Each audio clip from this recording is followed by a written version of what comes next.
She arrived in Montana with one suitcase, one heart full of hope, and was rejected in front of the whole town because of her weight. Silas Crow looked Sadie Whitmore up and down and laughed. "I ordered a wife, not a burden." The crowd was silent. Sadie didn't cry. She didn't beg. She left her engagement ring at his feet and walked away. If you've ever been told you're not good enough, this story is for you. Click like, comment on the name of the city you're watching, and follow the channel to let me know how far my story has gone. The stagecoach pulled into Harrow Flats on a Tuesday morning in late September, when the sky over the Montana mountains was the color of pewter and the wind had already started to bite. Sadie Whitmore pressed her forehead against the dusty window glass and watched the town materialize out of the plains. A main street barely wide enough to turn a wagon around, a handful of storefronts with sun-bleached signs, a water trough with a crack running down its middle that someone had patched with tar. 2 horses stood hitched outside what appeared to be a saloon, and a dog slept in the middle of the road like it had decided the world could go around it. It was smaller than she'd expected. She'd told herself it wouldn't matter. Philadelphia had been suffocating her for years. Her mother's careful silences, her sister's sympathetic glances, the way the women at church never quite included her in conversations about husbands and household management. When the advertisement had appeared in the back pages of the Philadelphia Courier, she'd read it 3 times before she believed it was real. Wanted, a capable woman of honest character to marry a prosperous cattle rancher in Harrow Flats, Montana territory. Must be willing to work hard and build a life on the frontier. Correspondence welcomed. She'd written back the same afternoon, sitting at the kitchen table after her mother had gone to bed, using her best stationery and her most careful handwriting. 6 letters passed between her and Silas Crow over the following months. He'd seemed reasonable in his replies, formal, but not unkind. He'd spoken about the land like he loved it, described his cattle operation with a pride she'd found almost endearing. He hadn't sent a photograph of himself, but she hadn't sent one either, and that had felt like a reasonable symmetry between 2 strangers trying to build something from nothing. What she had not done was tell him she was heavy. It wasn't a lie exactly. She told herself that. It was simply an omission, the way you didn't volunteer every flaw in a job application or mention your worst quality first in a letter of introduction. She was 27 years old, broad-shouldered, with wide hips and a soft middle that no amount of corseting could fully conceal. She had a good face, her mother always said, as though that were a consolation prize. Brown eyes that were almost amber in certain light. Dark hair she could sit on when it was loose. Strong hands from years of cooking and cleaning and doing the kind of work that didn't have a formal name. She was not what most men pictured when they pictured a wife. She knew that. She had always known that. But she'd convinced herself that out here on the frontier, it might be different. That a practical man running a cattle operation would value what she could actually do more than what she looked like doing it. She'd worked herself into almost believing it during the long days on the train west, watching the landscape change from familiar to foreign, from green to golden to brown, to this vast and humbling emptiness that made her chest ache in a way she couldn't entirely explain. The stagecoach stopped with a lurch that threw her sideways into the woman beside her. An older woman with a hat full of cloth flowers who'd been sleeping since Billings and woke now with a sharp grunt. "Sorry," Sadie said. The woman blinked, took in the town through the window, and made a sound that suggested Harrow Flats had failed to meet even her modest expectations. Sadie climbed down from the coach with her carpet bag and her small trunk, which the driver dropped into the mud without ceremony. She stood on the main street of Harrow Flats and looked around for a man matching the description she'd constructed in her imagination. Older, weather-lined, the kind of quiet steadiness that came through in his letters. She found him almost immediately, because he was not alone. Silas Crow was standing in front of the general store with 4 of his ranch hands around him like a court, and he was watching her the way a man watches something he's trying to decide if he wants to buy. He was younger than she'd expected, maybe 40, with the well-fed look of a man who'd made money and knew it. Good coat, clean boots, a watch chain she could see glinting even from 20 feet away. He looked at her for a long moment. His face didn't change exactly. It was more that something left it, some baseline courtesy that she'd apparently expected without knowing she was expecting it.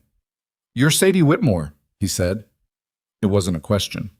She straightened her back. "I am," she said. Mr. Crow. He looked her up and down again slowly, the way you'd assess a horse at auction. One of his ranch hands, a younger man with a red kerchief at his throat, turned away, and she couldn't tell if it was from embarrassment or to hide a smile. Your letters didn't mention you were— Silas paused, seeming to search for the word. A woman? She offered, because she refused to stand still for this. A few people had stopped on the street. A woman outside the dry goods store. A man leaning against the barbershop doorframe. The older woman from the stagecoach had made it down to the street and was watching with undisguised interest. Large, Silas said. I was going to say large. He said it as if it were a medical diagnosis. Ranch life is physical work, Miss Whitmore. It requires someone who can move fast, someone who won't struggle with the basic demands of managing a household and keeping pace with the operation. I've managed a household since I was 14 years old, she said. Her voice was steady. She was proud of that. I can cook, preserve, sew, handle livestock, and I'm stronger than I look. I also have better manners than you're currently demonstrating. Something shifted in his expression. Irritation, maybe, at being spoken back to in front of his men. You're not what I asked for, he said, louder now, and she understood that he wanted the people watching to hear him, that this was partly a performance. I can't have a woman who moves like a cart horse managing my house and representing my name in this town. You're far too heavy and slow for what I need. I won't be marrying you. There it was. Not said quietly, not in private, not with the basic human decency of at least pretending to regret it. Said on the main street of Harrow Flats on a Tuesday morning, loud enough for the woman at the dry goods store and the man at the barber shop and the driver still offloading bags from the coach roof. Sadie stood very still. She thought about her mother's face when she'd left, the way her sister had hugged her longer than usual, as if she already knew. She thought about the 6 letters, the careful correspondence, the months of hoping. She thought about the $42 in the bottom of her carpet bag, which was all the money she had in the world, and the fact that a return ticket to Philadelphia would cost her 30 of it. She bent down, opened the clasp on her bag, and took out the small envelope he'd sent her along with his last letter. The one with the money for the stagecoach fare, and tucked inside it, a ring. A simple gold band with a small dark stone. She'd taken it out the night before she arrived to look at it in the lamplight of her hotel room in Billings, trying to make herself believe she was making the right choice. She put it down in the mud at his feet. Not threw it, didn't hurl it or make a scene, just set it down, the way you put down something you've been carrying too long. Your fare, she said, and set the money beside it. And your ring. I wouldn't want to cost you more than you've already lost by being stupid. She picked up her carpet bag and her small trunk. The trunk was heavy, but she didn't ask anyone for help, and nobody offered. And she walked away from Silas Crow and his ranch hands and the people watching from the storefronts, and she had absolutely no idea where she was going. But she made it to the end of the block before her hands started shaking. She stopped outside a building with a sign that said, Harrow Flats Feed and Supply, and stood there, gripping the handle of her carpet bag and breathing carefully through her nose the way she did when she was trying not to cry. The shaking wasn't grief exactly. It was closer to the aftermath of fear, the way your body kept running even after the danger had passed. 1,200 miles. She had traveled 1,200 miles, and it had taken less than 5 minutes to fall apart. The practical problems arranged themselves in her mind with grim clarity. She had $12 after the return fare. No, 12 after returning his money. She didn't know this town. She didn't know anyone in this territory. She had a trunk full of clothes suited for ranch work and a set of practical skills that had apparently failed to photograph well enough to manage even one marriage prospect. You need somewhere to put that trunk. The voice came from her left. She turned and found a man she hadn't noticed. He'd been loading sacks of grain into a wagon bed, and he'd apparently watched the whole scene on the street without reacting to it, which already made him different from everyone else she'd encountered in the last 10 minutes. He was roughly her age, maybe a few years older, lean in the way that came from actual physical work rather than not eating enough. His face was the kind that weather had gotten to early. Not old, but marked. He had dark eyes that were direct without being rude, and hands that were rough enough to tell their own story. I'm fine, she said, which was not true but seemed like the appropriate response. I know you are, he said, which was not the response she expected. He didn't say it with pity. He said it the way you'd confirm a fact. But my offer stands. I've got room in the wagon, and I'm heading to my ranch if you want a place to set that trunk down while you figure out your next move. She looked at him. I don't know you. Gideon Hale, he said. He didn't extend his hand because both of them were occupied with a grain sack, but he nodded his head slightly. I run a spread about 4 miles north of town. Small operation. I'm not Silas Crow. He said the last part without emphasis, as if it were simply factual information she might find useful. I'm also not offering charity. I need help. Help with what? I've got 60 head of cattle and no one to help me manage the property through winter. I lost my hired hand in August. He went to find his brother in Colorado and didn't come back. I can pay $12 a month for now, maybe more come spring if things go well. It's not much, and the work is real. He looked at her directly. Hard work. I won't pretend otherwise. She should have asked more questions. She would think that later. She should have asked about the accommodations, about the other people on the property, about whether $12 a month was in any way a livable wage or just a slow way of starving. She should have thought carefully about the wisdom of following a stranger 4 miles out of a town she'd just arrived in. Instead, she said, I can start tomorrow. He nodded once. Wagon leaves in 20 minutes if you want to load your things. She loaded her things. The road to Gideon's ranch was rutted and uneven, and the wagon had a suspension that seemed to have given up the project some years earlier, and they rode in near silence for most of the 4 miles. Not uncomfortable silence, exactly. He didn't try to fill it with pleasantries, and she was grateful for that, because she didn't have pleasantries in her at the moment. She had the tail end of a humiliation and a lot of landscape she didn't recognize yet. The land itself was stunning, which she hadn't expected to register but found she did anyway. The mountains in the distance caught the late morning light and turned it gold and gray and something that didn't have a good name. The grass was going yellow with the season, but the yellow was beautiful in a way the grass back home never was. She could see for miles in every direction, which was both vertiginous and strangely calming. Nothing could sneak up on you out here, at least not until winter came and the snow made everything its own kind of invisible. You're not going to ask me about him, she said, at some point around the 3rd mile. Silas Crow? Gideon didn't look away from the road. I know him. That's not the same as not being curious. I figure you've talked about it enough today, he said. If you want to tell me, I'll listen. If you don't, I'll still pay you $12 a month. She looked at the mountains. He said I was too heavy and slow for ranch work, she said. In front of the whole town. I heard. Does that seem accurate to you? She didn't know why she was asking. She wasn't sure she wanted the answer.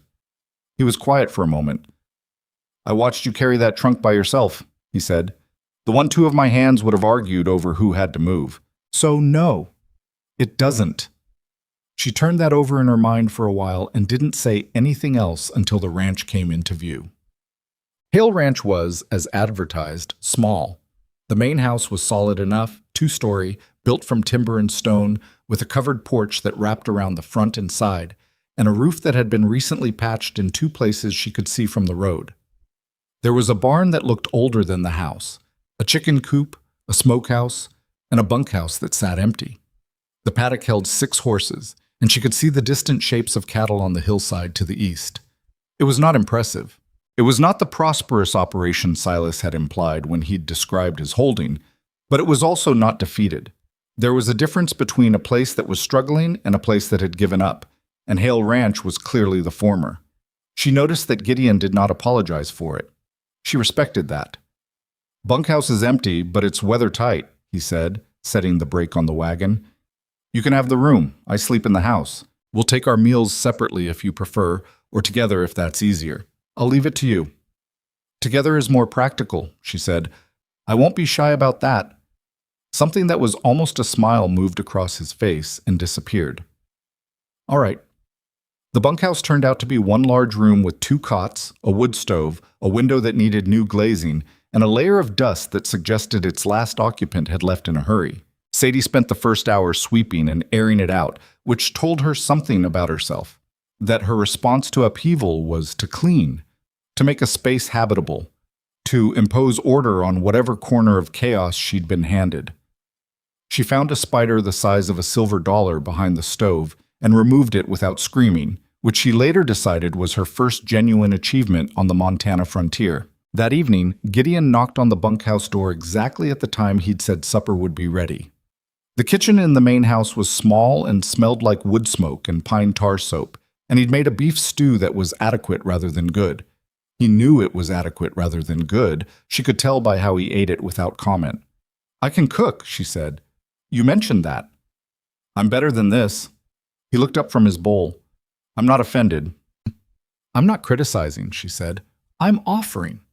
Another one of those almost smiles. "All right," he said. "Tomorrow, then." They ate in silence for a while. A good silence this time.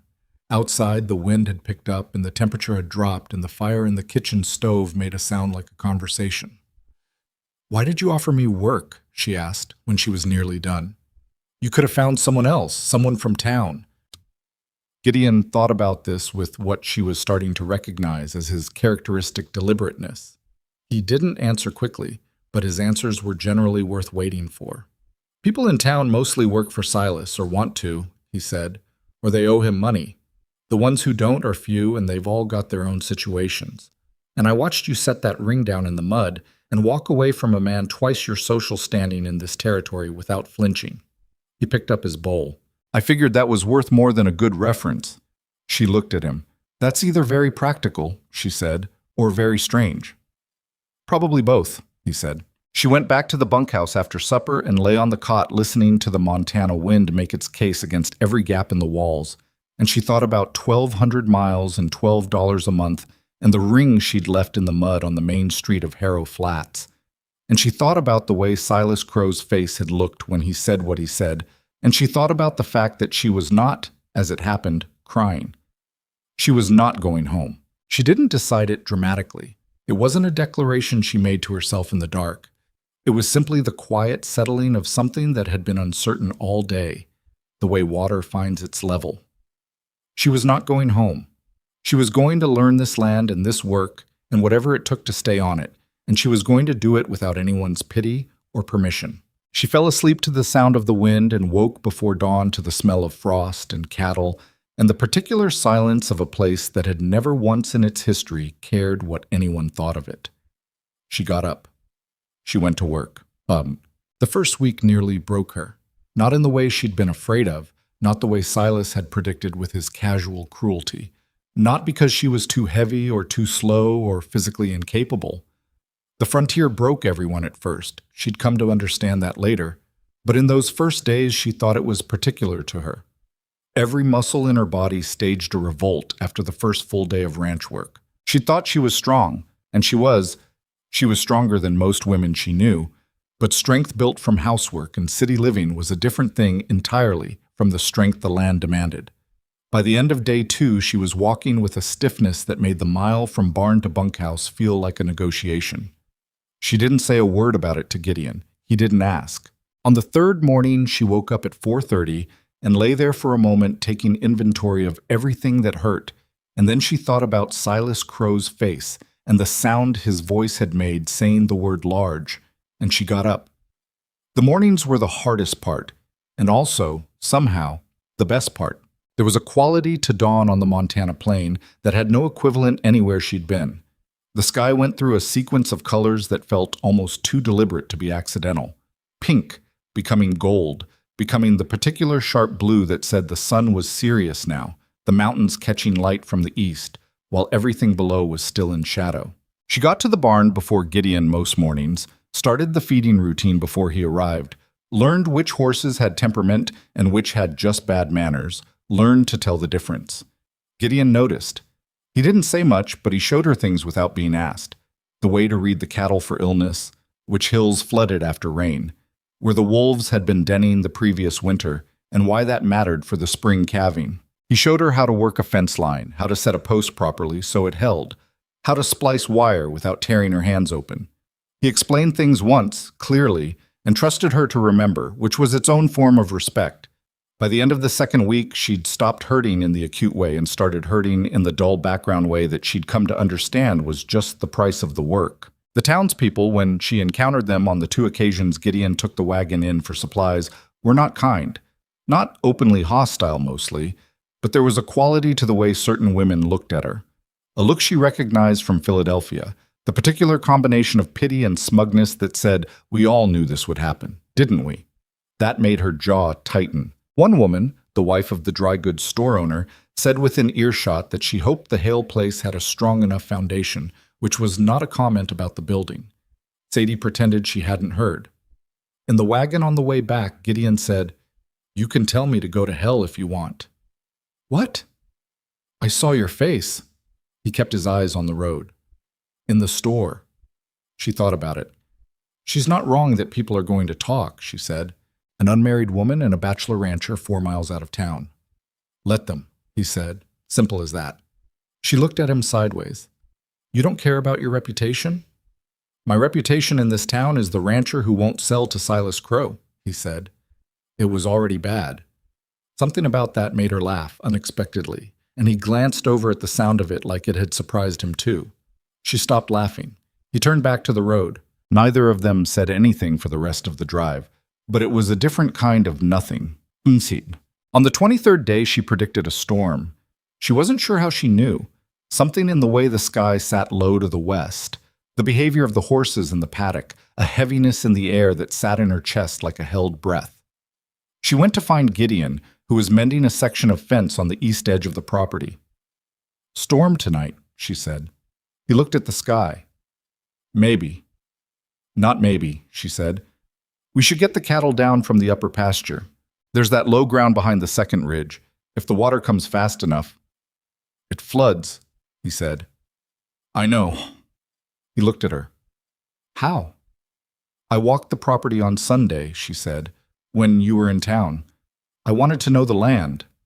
He looked at her for another moment, then at the sky again, then back at her. "All right," he said. "Help me bring them down." The storm came that night, hard and fast, the kind of rain that felt like it meant something personal. The cattle were in the lower pasture, safe.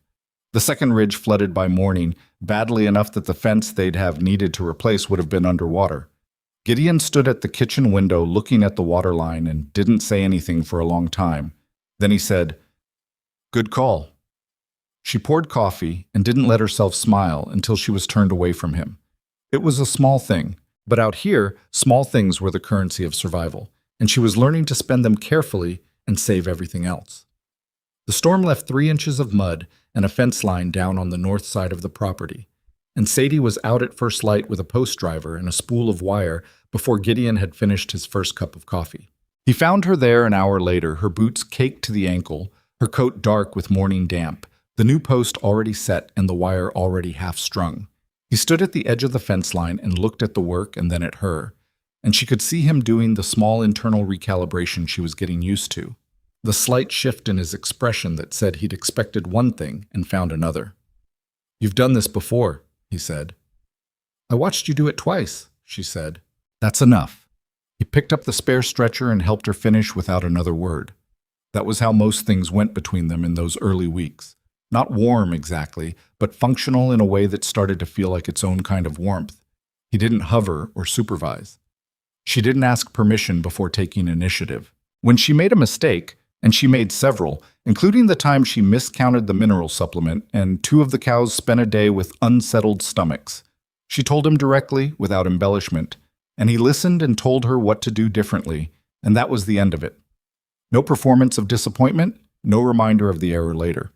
She was learning that Gideon Hale communicated mostly in the absence of complaint, which was strange to adjust to, but not unpleasant. October came in cold and serious, and the ranch settled into the rhythms of winter preparation with a kind of low-grade urgency that Sadie felt in her bones before she fully understood it in her head. The cattle needed to be moved, checked, and accounted for before the serious cold locked in. The hay supply needed to be inventoried and rationed. The smokehouse needed to be stocked, the root cellar checked, the water line to the barn watched for freezing. There were 100 small tasks that didn't announce themselves. You simply had to know they existed and learn fast enough to stay ahead of the consequences. She wrote them down. Not because her memory was poor, but because the act of writing helped her think. And thinking was the one tool she had in more abundance than physical strength. She kept a small ledger she'd bought from the supply store in Harrow Flats and recorded what she'd learned, what still needed doing, what she'd gotten wrong. The ledger became its own kind of education. Gideon found it on the kitchen table one morning, left open accidentally when she'd gone to fetch water. He didn't read it, or at least he was gone from the kitchen when she came back, and the ledger was closed in the same position she'd left it.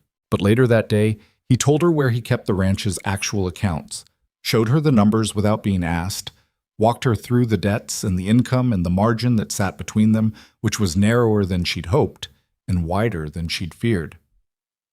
"I'm telling you so you know what we're working with," he said. "Not so I'll worry."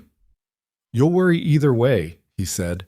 "Better to worry about the real number than a worse one you've imagined." She looked at him. That's an unusually honest way to run things. The other way didn't seem to work. She asked him once, in the second week of October, what had happened to the hired hand who'd left in August. They were eating supper. She'd taken over the cooking by then, and the kitchen smelled considerably better for it. And Gideon was quiet long enough that she thought he wasn't going to answer. "Pete Yarrow," he said finally. "He worked for me 3 years. Good hand. Dependable." He turned his coffee cup in a circle on the table. "Silas offered him double my wage in July. Pete came and told me, which was decent of him. I told him I couldn't match it. He went." "Did you blame him?" "No," he said. "I blamed Silas." "That's what Silas does," she said. "He doesn't just want what he has. He wants everything in the territory to belong to him or answer to him." "That's right. And you won't sell." "No." She considered that. "Why not? If the money is—" "This land was my father's," Gideon said.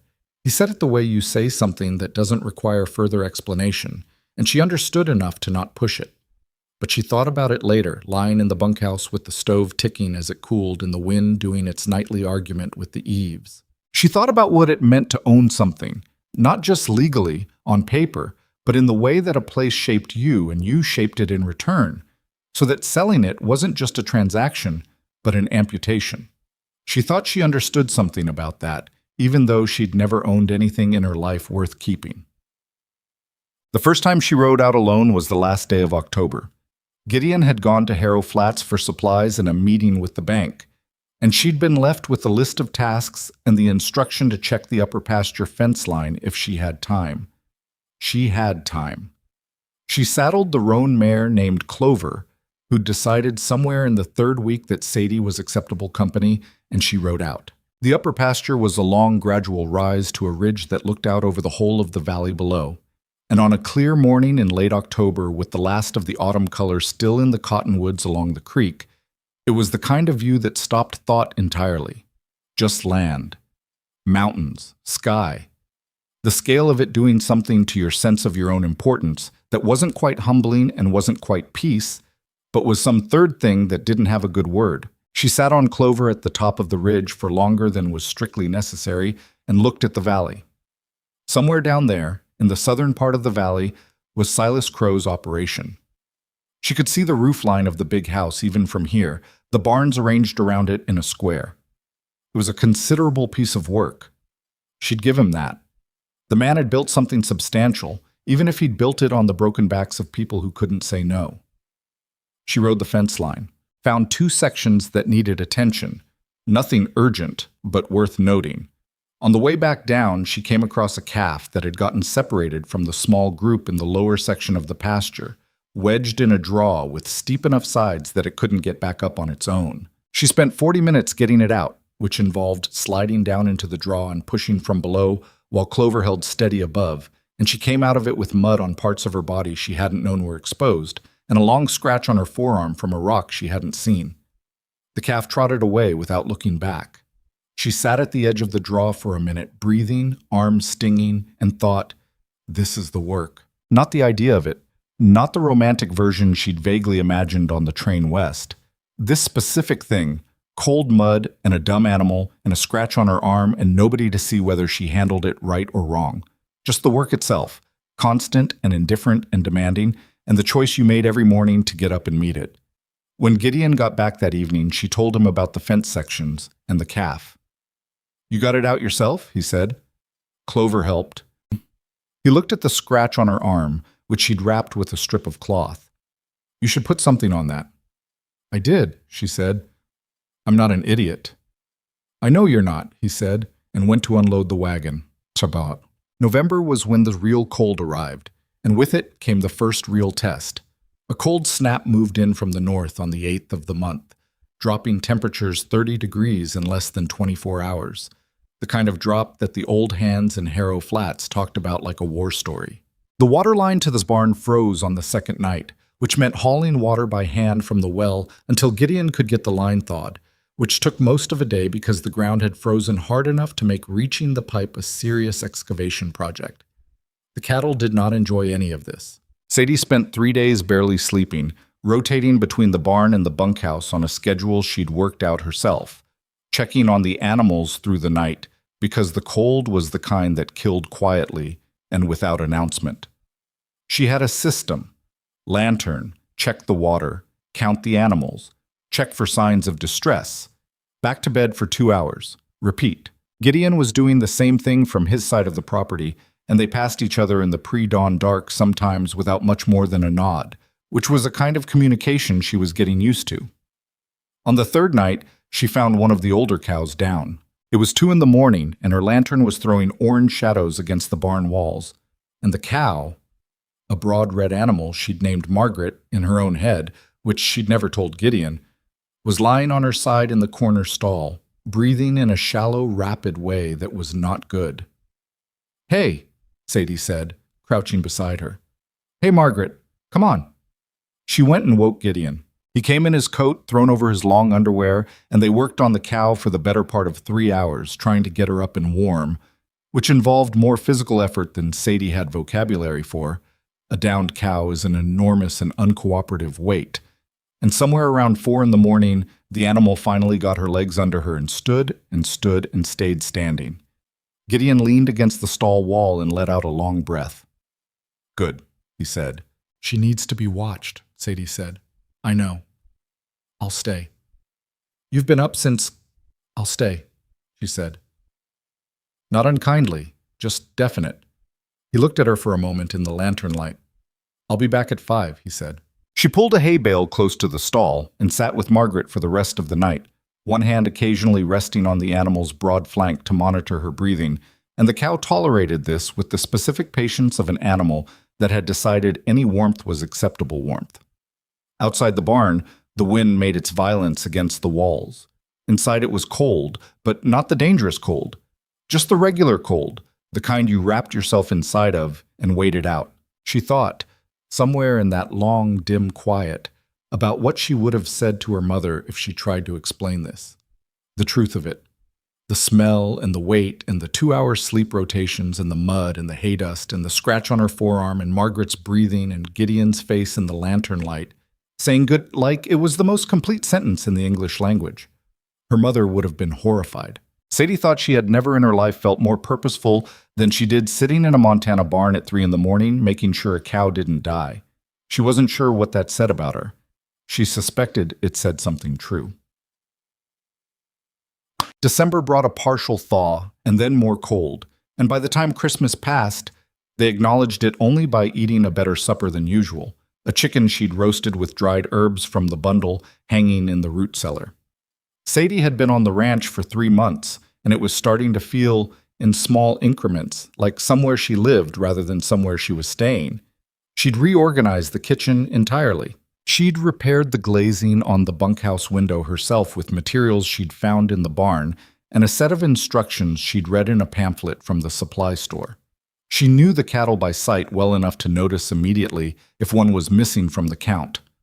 She could feel a weather shift coming before it arrived, most of the time, and she'd started trusting that feeling, which was its own kind of education in how the body learned things the mind couldn't articulate. She had not heard from her family. She'd written once, a short letter telling her mother she was safe and employed and not returning. The silence back was not a surprise. She was thinking about this on a cold afternoon in early January when she rode into Harrow Flats for supplies and found 2 of Silas Crow's ranch hands leaning against the wall of the dry goods store as she tied Clover at the rail. They didn't speak to her directly. That wasn't how it worked with men like this. They spoke around her to each other, just loud enough. That the one Silas turned away? Must be. Heard she's working for Hale. Hale's charity case. A pause. Must be cold out there with nothing but work to keep her warm. She went into the store. Her hands were not shaking this time. She bought what was on the list: cornmeal, coffee, lamp oil, 2 spools of wire. And she was on her way out when she almost walked into a woman she didn't recognize, shorter than her, about 40, with the kind of face that had been through several winters and come out the other side of all of them. "You're the Whitmore woman," the woman said. "I am," Sadie said. "Ruth Calhoun," the woman said. "My husband runs the bar C Spread, east edge of the valley." She had a directness in her manner that wasn't unfriendly. "I've been meaning to introduce myself. I've heard things." "I expect you have," Sadie said. "Not the things Silas Crow's people are saying," Ruth said. "Other things. Frank Denner's boy was up near the Hale fence line in November during that cold snap. Says you were out mending wire in the dark." She studied Sadie with an expression that was assessment more than judgment. "My husband and I have had our run-ins with Crow." "You're not the only one he's tried to squeeze off their land? There are more of us than you'd think." Sadie looked at her. "Why are you telling me this?" "Because I watched you set that ring down in the street in September," Ruth said, "and I thought, that woman's going to be interesting to know." A faint smile. "I was right." She handed Sadie a card with an address printed on it. "Come for supper when you can. Bring Hale if he'll come. It'd be good to talk." She walked away before Sadie could answer, which Sadie respected. Outside, Silas Crow's men were still against the wall. They'd grown quieter while she loaded her supplies on the horse. She didn't look at them. She untied Clover, checked the saddle, gathered the reins. "How's ranch life treating you?" one of them called. She looked at him then, directly, the way Gideon had taught her to look at a horse that was testing its boundaries. Calm, without apology, until it looked away. He looked away first. She rode back to Hale Ranch in the late afternoon light, the mountains going purple on their western faces. The valley floor in shadow, and she thought about Ruth Calhoun and the card in her coat pocket, and the phrase, "There are more of us than you'd think." She thought about what that might mean. When she got back to the ranch, Gideon was in the barn, checking a horse that had been favoring its left foreleg slightly that morning. He looked up when she came in. "Good trip?" "Eventful," she said. She took the card from her pocket and handed it to him. "Do you know the Calhouns?" He looked at it. Something shifted in his expression. Recognition, and something more cautious behind it. "Bar C Spread. Ruth and Emmett Calhoun, yes. She wants us for supper." "Ruth Calhoun talks to everyone eventually," he said. "She seemed to know things," Sadie said. "About us, about Silas. She said we're not the only ones." Gideon handed the card back and looked at the horse's leg for a moment. "No," he said. "We're not. Have you ever talked to them? Any of the other ranchers who've had trouble with Crow?" "No." "Why not?" He was quiet for a moment. "Because talking about it doesn't usually change it," he said. "Silas has money, and he has the county judge in his pocket. What's a conversation going to do?" She thought about that. She thought about the card in her hand, and Ruth Calhoun's steady eyes, and the ranch hand outside the store, who'd looked away first. "Maybe nothing," she said. "But maybe we've been thinking about this wrong." She folded the card and put it back in her pocket. "If he's done this to all of you separately, and you've all been handling it separately, then he never has to face all of you at once." Gideon looked at her. "I'll think about it," he said. It wasn't agreement, but from Gideon Hale, it was further along the road toward agreement than she'd expected to get in a single conversation. She went to the kitchen to start supper. The stove still needed another 10 minutes to come up to temperature, and she fed it 2 more logs and stood with her hands spread near the iron surface, not quite touching it, warming them, thinking. Outside, the January wind came off the mountains with the specific determination of a season that wasn't done, making its point. Inside the kitchen, the stove began to tick and breathe. The pot she'd left simmering since morning filled the room with a smell that had nothing particularly poetic about it, just beef and root vegetables, and the particular comfort of food being made in a cold place. She set 2 bowls on the table. In the barn, she could hear Gideon still moving around, still working, the way he worked until there was nothing left to work on, which was something she'd come to recognize in him as both a virtue and a kind of wound. The man didn't stop. She understood that impulse completely. She also understood that sometimes stopping, for supper, for a conversation, for the specific kind of company that wasn't just two people occupying the same space, but two people actually looking at each other, was itself a form of work, the kind that didn't show up in a ledger but kept everything else from collapsing. She called from the back door, "Supper." His boots on the porch steps a few minutes later. The door. The smell of cold air and barn following him in, and then the warmth of the kitchen closing around both of them. He sat down, looked at the bowl, looked up at her. "You put something different in this," he said. "Dried thyme from the cellar," she said. "Is it bad?" He took another spoonful. "No," he said. "It's not bad." She sat across from him and ate her supper, and outside the January wind kept on, and somewhere in the southern part of the valley, Silas Crow was in his large, warm house counting his holdings, and assuming, as men like him always assumed, that the people he'd decided were beneath him had gone home or given up or simply ceased to exist. He was wrong about all of it. He just didn't know that yet. They went to the Calhouns for supper on a Saturday in late January, when the cold had eased just enough to make the 4-mile ride to the Bar C tolerable rather than punishing. Sadie had debated what to wear for longer than she'd admit, which she found faintly ridiculous given that she was riding to a working ranch for supper with people who'd spent their week doing exactly the same dirty work she had.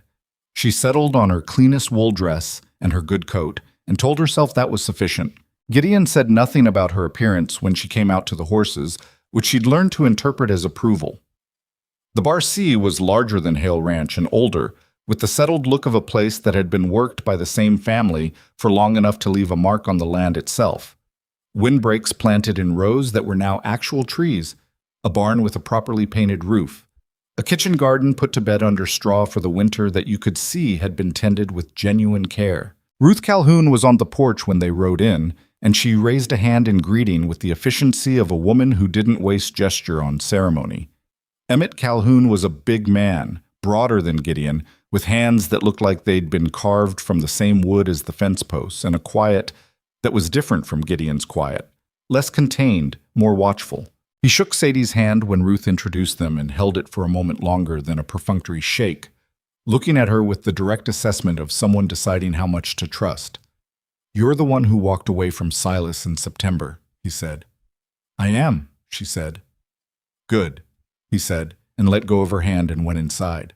Ruth caught Sadie's eye and made a face that communicated something like, "That's as warm as he gets.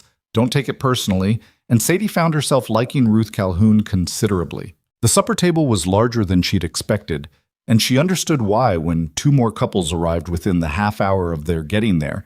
The Denners, Frank and his wife Clara, who ran a small spread at the valley's north end, and a man named Hector Vasquez who came alone and said only that his wife was not well and had sent her apologies. He was a lean, weathered man in his 50s with a scar along his jawline that had the look of an old argument with something sharp, and he sat at the far end of the table and ate without speaking much but listened to everything. 6 adults around the table, and the conversation started with weather and cattle and moved, with the organic inevitability of a river finding its grade toward Silas Crow. "He sent men to my north fence line last October," Frank Denner said. He was a compact man with a reddish beard and the kind of controlled anger that had been living behind his eyes for long enough to feel permanent. "Cut 3 sections. I spent 4 days repairing it. My boy could have been lost in that draw. He was out there looking for strays after the cut, and if the weather had turned..." He stopped. Clara put her hand over his on the table. "He bought the water rights on Taggart Creek 2 years ago," Emmett said. "Legal, technically. Judge Horn signed off on it. Crow's been controlling how much flow makes it down to the East Valley ever since. He throttles it in dry years. Anyone who needs that water ends up negotiating with him." "Or selling," Ruth said. "The Taggart family sold in the spring," Gideon said. He'd been quiet until now, eating steadily, listening. "After their water was cut 3 summers running." "The Kellermans sold in November," Hector Vasquez said from the end of the table. First thing he'd said in 20 minutes. He offered them half what the land was worth. They took it because they needed the money. Their oldest boy's sick. He said it without inflection, which made it worse somehow. Crow knew about the boy. He waited. The table was quiet. Sadie looked around at these 5 people, tired, determined, angry in the way that comes from being patient for too long, and thought about what Ruth had said in the dry goods store. There are more of us than you'd think. Here they were. And they'd all been living out here alone with their anger, each of them assuming the other wasn't angry enough, or didn't understand the specifics of their situation, or had enough problems of their own. "Has anyone ever talked to a lawyer?" she asked. Frank made a sound that wasn't quite a laugh. "Clayton Morse is the only attorney in Harrow Flats. He handles all of Crow's contracts." "In Billings, then?" That costs money," Clara said, not unkindly. "It costs money we don't have because Crow has been making sure of that for years." "What about the county commissioner?" Sadie said. "Horn," Emmett said. He didn't say more than the name. He didn't need to. Gideon set his fork down. "He's got the county locked up," he said. "Judge, attorney, and enough men in his employ that anyone who makes noise formally tends to find their situation getting worse before it gets better." He looked at Sadie. "This is what I meant when I said a conversation doesn't change it." "But you're all having the conversation," she said, "just separately, in your own heads, on your own land, where he can't see it." She looked around the table. "When's the last time all of you were in the same room?"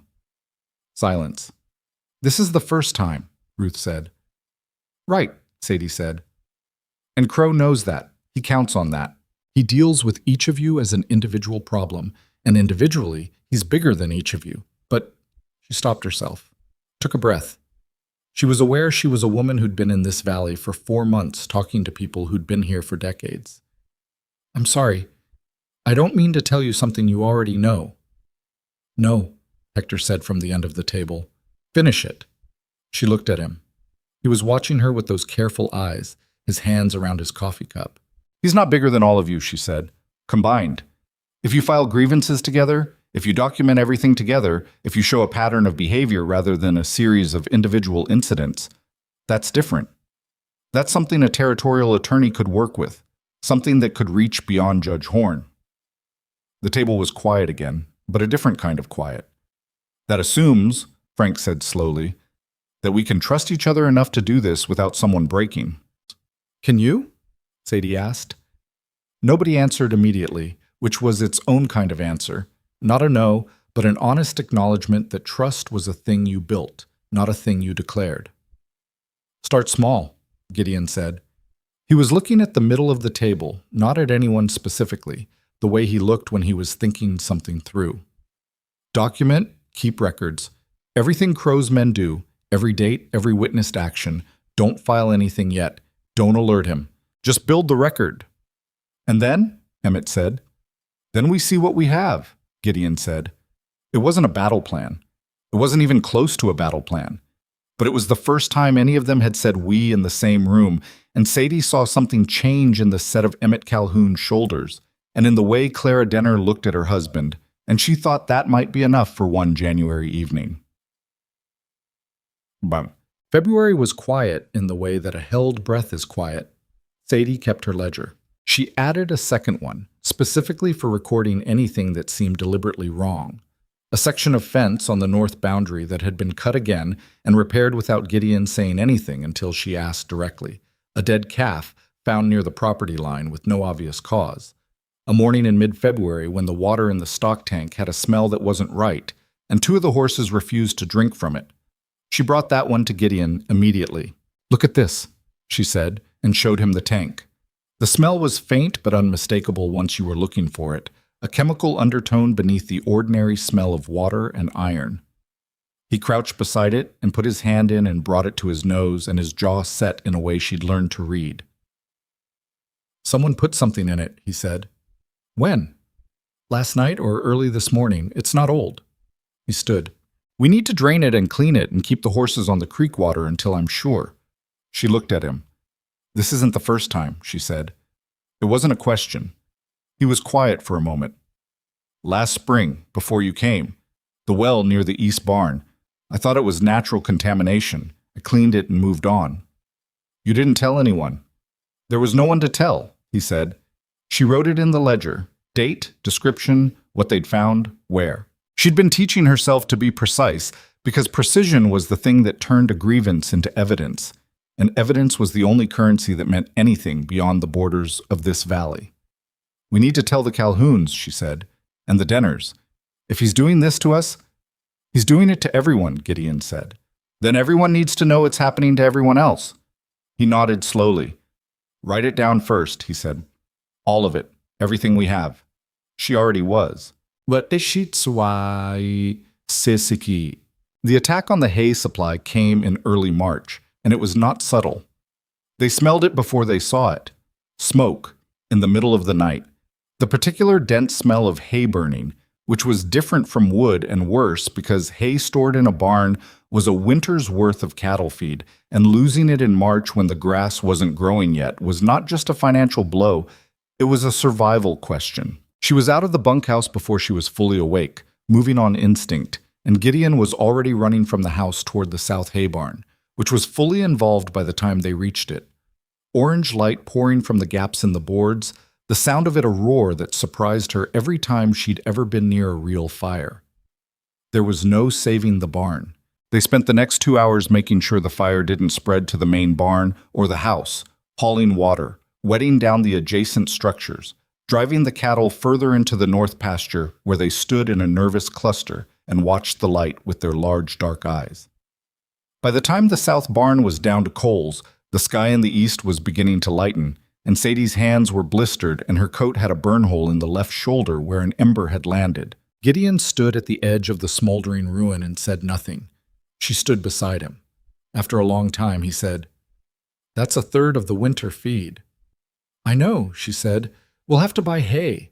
I don't have the cash on hand. I'll have to go to the bank." "I know. Crow's going to own that debt inside of a year if he keeps—" "Gideon." She turned to face him. He was gray with ash and smoke and the specific exhaustion of a man who'd been fighting something for longer than one night.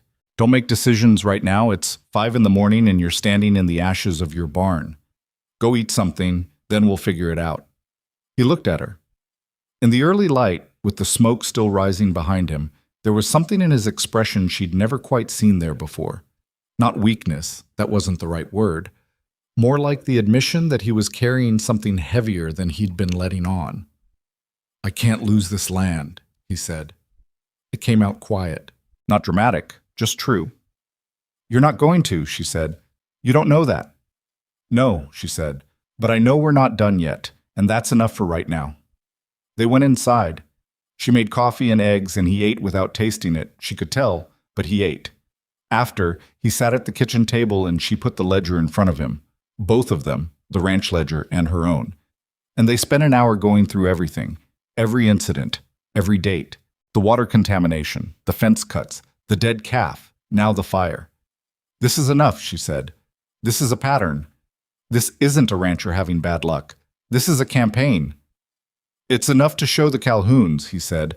"Whether it's enough for anything legal, it's enough to start," she said. "That's different from being enough to finish." He looked at her across the table with the same expression from the edge of the ruins, that unguarded thing. "Why are you fighting this as hard as I am?" he said. "This isn't your land. You've been here 5 months. You could go back east, find a different situation, somewhere that isn't—" He gestured vaguely at everything. She thought about that. The honest answer, not the easy one. "Because I'm tired of men like Silas Crow deciding what I'm worth and what I'm not," she said. "And I'm tired of people just absorbing it and walking away and letting them go on doing it to the next person." She met his eyes. "And because this ranch has been my home for 5 months, and it's the first place in my life where the work I do actually matters. So no, I'm not going anywhere." Gideon looked at her for a long moment. Then he looked down at the ledgers. "All right," he said. "Well," she rode to the Bar C the following afternoon with both ledgers in her saddlebag. Ruth Calhoun met her in the yard, took one look at the remnants of smoke still visible in Sadie's hair and coat, and said, "Come inside." They sat at Ruth's kitchen table and Sadie laid out everything. Her own records, Gideon's, the pattern she'd been building month by month. Ruth read it without speaking, turning pages carefully, her expression getting quieter and more set as she went. When she finished, she called Emmett in from the barn. He read it standing at the counter, not sitting. When he put it down, he looked at Sadie and then at his wife, and he said, "He burned their hay barn." "March 4th, Sadie said. "He cut our south fence in October," Emmett said. "Our water tank had that smell in November. We thought it was minerals from the ground." "Ruth." He looked at his wife. "I know," Ruth said. "I know." "He's escalating," Sadie said, "which means something has changed for him. Either he's in more financial trouble than he's letting on, or someone's putting pressure on his operation from the outside, or he's decided the slow approach isn't working fast enough." She paused. "Either way, it means we're closer to a breaking point, his or ours." "What are you proposing?" Emmett said. "I want to get everyone together, not just supper. A real meeting. The Denners, Hector Vasquez, anyone else who's had trouble with Crow that I don't know about yet. I want everyone's records in one place, and I want to talk about what we do with them." "That kind of meeting gets back to Crow," Emmett said. "Someone talks. Someone always talks." "Then we keep it small," Sadie said.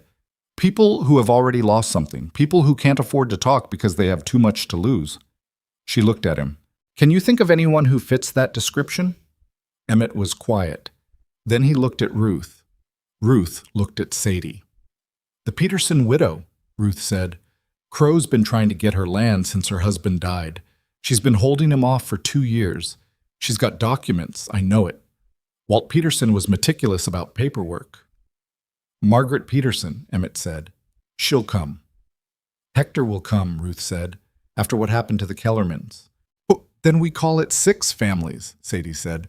"That's enough to start." The meeting happened 9 days later, in the Calhoun's barn rather than their house, which was Emmett's idea. Harder to be overheard, and if any of Crow's men came by on some pretense, there was nothing unusual about a barn full of ranchers in early spring.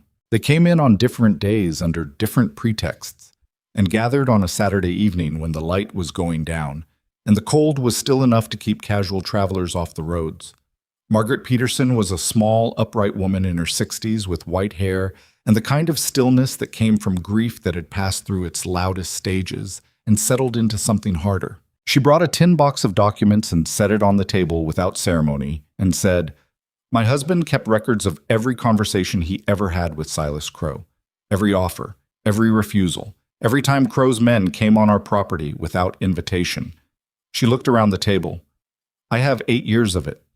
The room was very quiet. Sadie looked at the tin box and felt something shift, the way the ground shifts in spring when the frost starts to let go, a loosening of something that had been locked hard. "This is what we have," she said, when the documents had been laid out and everyone had seen them. 8 families' worth of records, fence cuts, water contamination, intimidation, fraudulent lowball offers, and 1 arson. She looked around the table. Individually, Crow's attorney argues each of these is circumstantial. Together, they're a documented campaign of harassment and property damage against independent ranchers in this territory. That's a federal matter, not a county matter. That means Judge Horn can't touch it. "You're talking about federal attorneys," Frank Denner said. "That's a long road." "Yes," she said, "but it's the road that doesn't go through Horn's courthouse." "He's going to come harder at us if he figures out what we're doing," Hector said. "He's already coming hard," Gideon said from beside her. It was the first thing he'd said all evening. Everyone at the table looked at him. "He burned my hay barn. He poisoned my water. He took my hired hand by outbidding me." He looked around the table. "He's going to keep coming regardless. The only question is whether we're standing together when he does or standing alone." The silence after that was the decisive kind. "All right," Emmett said. "Yitzem." What came next was not clean or quick or anything like the stories made it sound. It took 6 weeks to get a letter to a territorial attorney in Helena named Samuel Bright, who had a reputation for taking cases that embarrassed powerful men. It took another 3 weeks for a response, which arrived in the form of a brief, businesslike letter that said he found the documentation compelling and would make the trip to Harrow Flats if they could ensure secure lodging. It took 2 more weeks to arrange that, because secure lodging meant somewhere Crow's men wouldn't be watching, which meant Margaret Peterson's ranch, which was far enough from town that unexpected visitors were visible on the road long before they arrived. In the meantime, Silas Crow was not idle. The fences were cut twice more on the Hale property. Another of Vasquez's outbuildings had a section of roof come down under suspicious circumstances that couldn't be proven deliberate. Two of the Denner's horses were found with their tether ropes cut, miles from where they should have been, by luck uninjured. And one afternoon in early April, Silas Crow himself rode onto Hale Ranch for the first time since Sadie had arrived. She was working the paddock fence when she saw him coming up the road, two men behind him, the kind of deliberate, unhurried approach that was itself a statement. He was well dressed as always, clean coat, good horse, the easy bearing of a man who expected to be received on his own terms everywhere he went. She didn't go inside. She set down her tools and stood at the paddock fence and watched him come. And by the time he reached her, she'd had long enough to settle herself into something that felt like ground rather than surface. "Miss Whitmore," he said. He said her name the way he'd said large on the main street of Harrow Flats, like information he found mildly distasteful. "Is Hale around?" "He's on the property," she said. "You want me to get him, or were you planning to just ride in without an invitation, which is what you seem to have done?" His expression tightened slightly.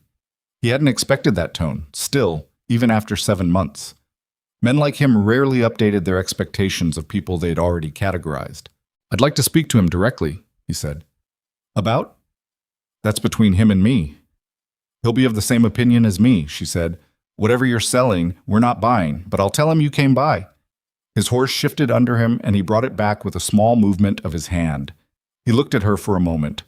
Not the way he'd looked at her on the street in September, not the assessment for rejection. Something more careful, more considering. "You've made yourself comfortable here," he said. "I've made myself useful," she said. "There's a difference, but I don't expect you to know what it is." Something moved behind his eyes. Not quite anger, something colder than anger. "This ranch has a hard road ahead," he said. "It would be a shame to see all that effort wasted." "It would be," she agreed. He held her gaze for another moment, then turned his horse and rode back the way he came, his men following, and she stood at the paddock fence and watched him go and made herself stay very still and very calm until the road was empty. Then she went and found Gideon and told him, word for word, what had been said. Gideon listened without interrupting. When she was done, he said, "He doesn't make social calls." "No," she said. "He came to look at us." She paused. "He knows something is different. He doesn't know what yet. How much time do you think we have?" She thought about Samuel Bright's letter, about the 6 weeks to Helena and back, about the appointment they'd made for the second week of May, about the hay supply that was running short and the bank loan Gideon had taken that Crow might already know about. "Not much," she said honestly. He nodded. His jaw was set and his eyes were on the road where Crow had been, and she could see him measuring something. Risk against necessity, patience against urgency, all the calculations that had no clean answer. "Then we move faster," he said. It was not a comfortable conclusion, but it was the right one, and they both knew it, and that was the only kind of right available to them in that April, on that land, with everything they'd built in the 7 months since a stagecoach had rolled into Harrow Flats on a Tuesday morning, and a woman had set a ring down in the mud and chosen, against every reasonable calculation, to stay. Samuel Bright arrived on a Wednesday in the second week of May, on the afternoon stage from Billings, and he was not what any of them had pictured. Sadie had imagined someone older, more formally imposing, the kind of attorney who announced himself with his posture. Bright was perhaps 35, slight, with a face that seemed designed to be underestimated, and he carried a single leather satchel that looked like it had survived considerably more than one difficult case. He wore his suit like he'd slept in it, which he probably had, and he shook hands with each of them at Margaret Peterson's kitchen table with a directness that dispensed with ceremony entirely. "I read everything you sent," he said, before anyone had offered him coffee. "Twice. Tell me what you left out." Nobody said anything for a moment. "We leave things out when we're not sure they matter," Sadie said, "or when we're not sure they make us look good."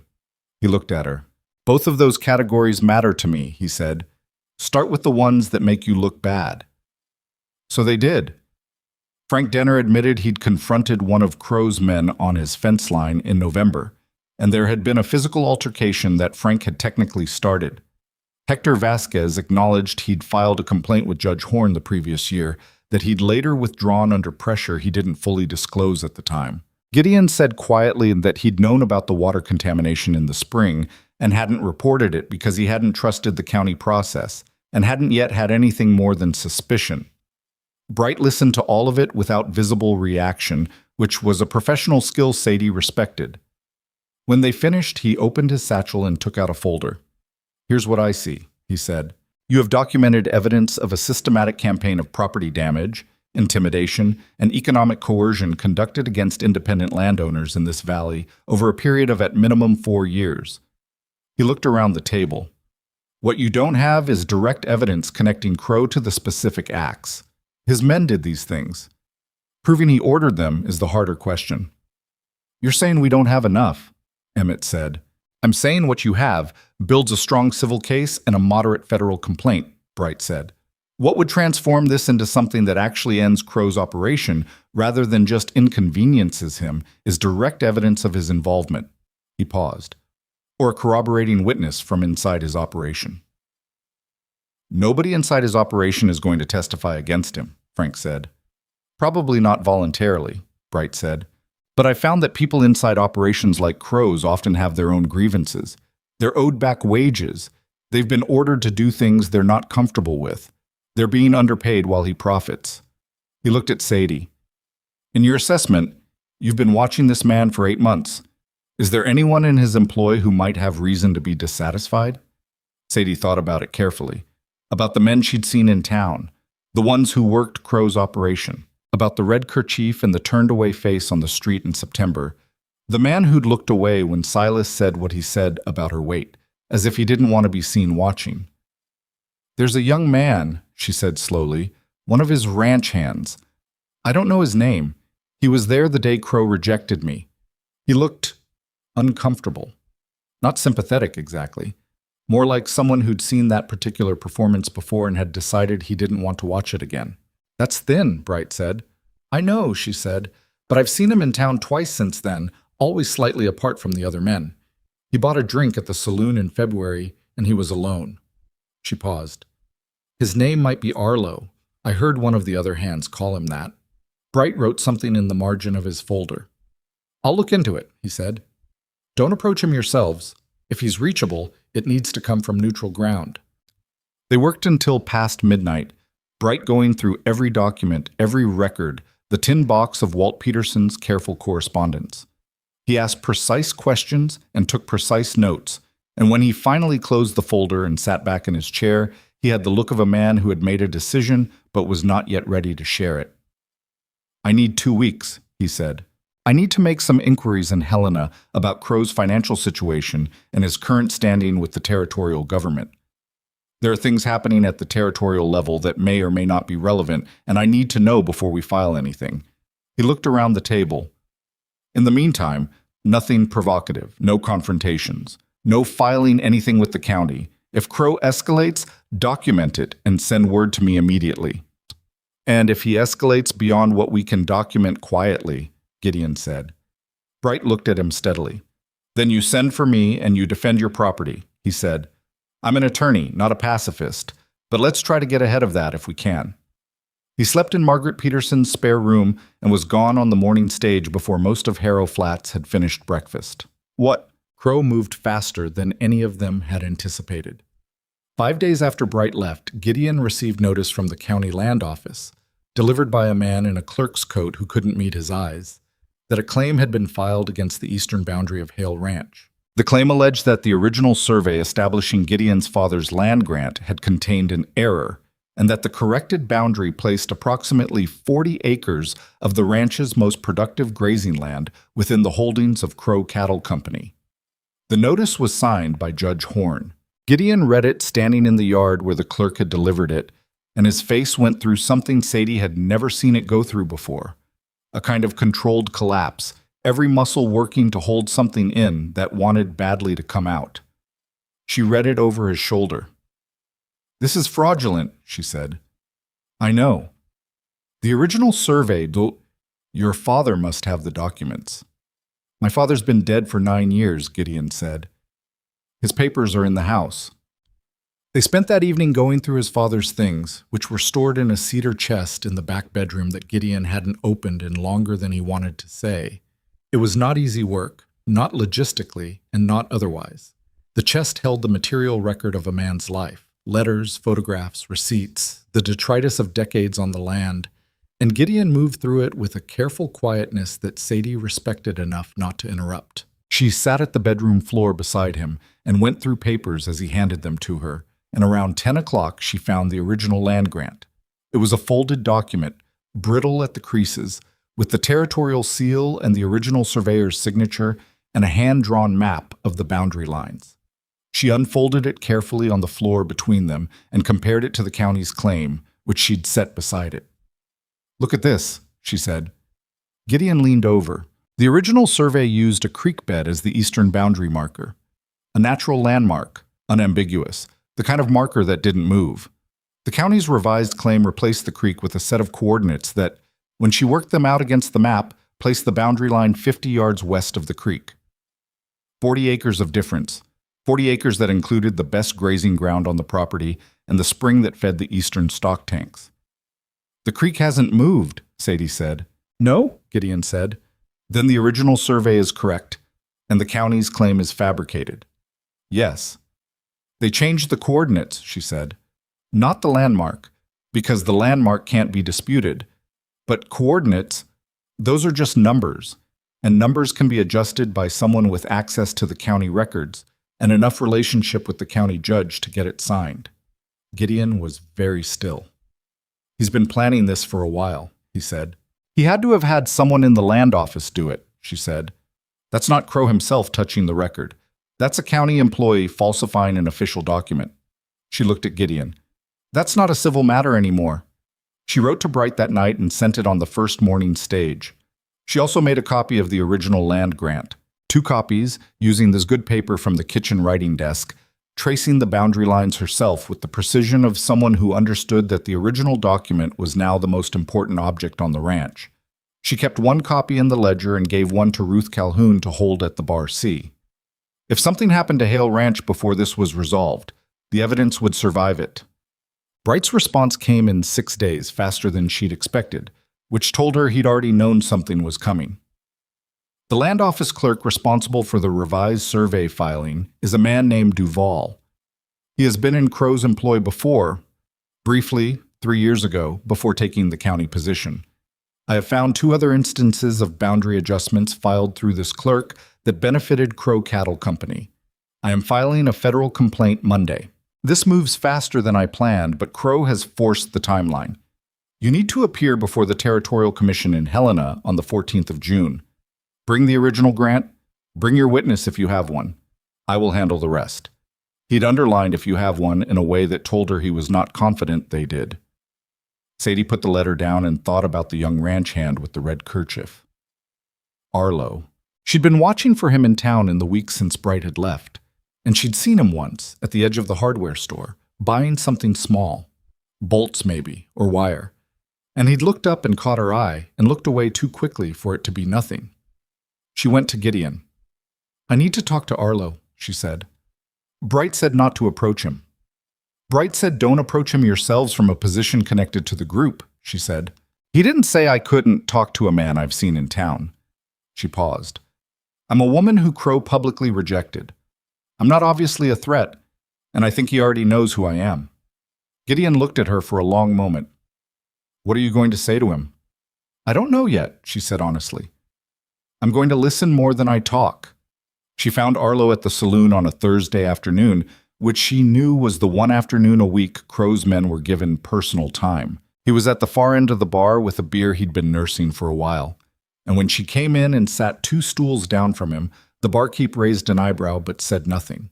She ordered coffee, which earned her a look from both of them. Arlo was younger than she'd thought up close, maybe 22, 23. With the kind of face that hadn't quite finished deciding what it was going to be. He had the ranch hand's build and the ranch hand's hands, and he was staring at his beer with the focused attention of someone who didn't want to look at anything else in the room.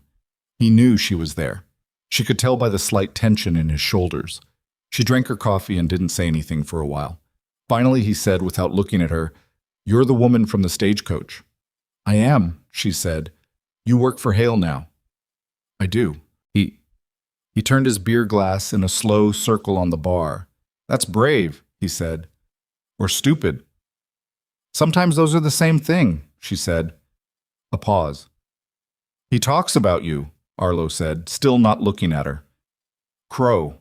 When he's had a drink, he talks about the Hale Ranch and the woman who thinks she belongs there." He said the last part with a flatness that made it clear he was quoting, not editorializing. "He doesn't like that you're still there." "I expect he doesn't," she said. Another pause. The barkeep moved to the other end of the counter. "I was there," Arlo said, "when he said what he said to you. In September." "I remember." "I didn't—" He stopped, started again. "I didn't think it was right. What he said." "It wasn't," she said simply. He looked at her then, for the first time, and she could see something in his face that she recognized from her own first weeks on the frontier, a person deciding how much of themselves they could afford to risk. "He made us cut the Hale fence in October," he said. His voice was low. "And the Denner fence. And he made us put something in the Hale water tank in February. He called it a precaution." He looked back at his beer. "I don't know what it was. I didn't put it in. Crane did. But I was there." Sadie kept her voice completely even. "Would you say that to a federal attorney?" His jaw tightened. "If I say that to anyone, I lose my job. I lose my place to sleep. Crow owns the bunkhouse I live in." "I know," she said. "I'm not pretending it's nothing." "He'll destroy me," Arlo said quietly. "He doesn't need a reason. He just needs to decide someone's a problem." "Yes," she said. "That's what he does." She turned her coffee cup in her hands. "The thing is, he's going to destroy you anyway. Men like Crow don't keep the people who've seen too much. They keep them around as long as they're useful, and then those people become loose ends." She looked at him. "You've been there long enough to be a loose end." He was quiet for a long time. "What happens to me if I talk?" he said. "I don't know exactly," she said. "I won't lie to you about that, but there's a federal attorney named Bright who's building a case that goes above Judge Horn, and the people who cooperate with that case are in a different position than the people who don't. You're asking me to trust that. I'm asking you to consider it," she said. "That's different." She put money on the bar for her coffee and stood up. "Think about it," she said. "If you decide yes, ask for me at Hale Ranch.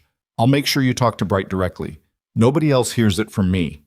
She walked out of the saloon into the May afternoon and rode back to Hale Ranch without knowing whether it had worked or whether she'd just made things considerably worse, and that uncertainty sat in her chest the whole 4 miles like a stone she couldn't put down. Tut. Arlo came to the ranch 9 days later. He came early on a Sunday morning alone without his horse. He'd walked from a neighbor's property where he'd said he was visiting, in case anyone was watching the road to Hale Ranch, which was either paranoia or prudence, and probably both. He arrived at the back door of the house and knocked twice, and when Sadie opened it, he looked like a man who had made a decision and was already past the point of revisiting it. "I'll talk to your attorney," he said. She put coffee on. He sat at the kitchen table and Gideon came in from the barn, and the three of them talked for an hour, Sadie taking notes, Arlo talking in the careful way of someone who'd rehearsed this and kept himself to facts. He had dates. He had names. He'd remembered more than he'd thought he would, once he started, the way memory works when you stop trying to keep it in. The water contamination in February, he named the man who'd done it, Crane, and said Crane had been given a bottle of something by Crow's foreman with instructions to use it on the Hale stock tank on a specific night. The fence cuts. He'd participated in the October cut himself, direct orders from the foreman who'd relayed from Crow. The hay barn fire, he hadn't been there, but he knew who had. 2 men named Russ and Dell, hired hands who'd come on in January and whom everyone understood were there for particular tasks that the regular hands weren't asked to do. When he finished, Sadie put down her pen and looked at him. "You understand what you're committing to," she said. "I understand," he said. "I also understand I'm 23 years old and I've already done things I can't undo. If I can at least say it out loud to someone who can do something with it, that's—" He stopped. "That's worth something." "Yes," she said. "It is." She sent word to Bright that afternoon. The Territorial Commission hearing in Helena was set for June 14th, and in the 2 weeks before it, Crow made his final move.